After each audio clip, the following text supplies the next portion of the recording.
Hey guys, what's up? In this tutorial we're going to show you how you can lock layers in your canvas on Inkscape.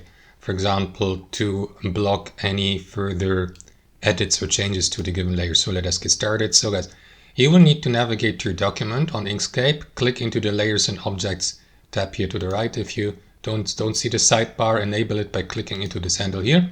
Select Layers and Objects. And what you want to do next is select the given layer.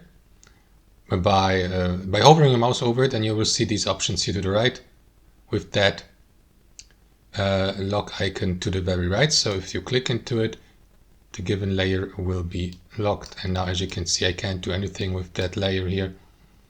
So you will need to unlock it by clicking into this button. The second option would be to click into that lock icon here at the bottom of the selected layer, and it works actually the same way. And that's it, guys. Thanks for watching and have a fantastic day.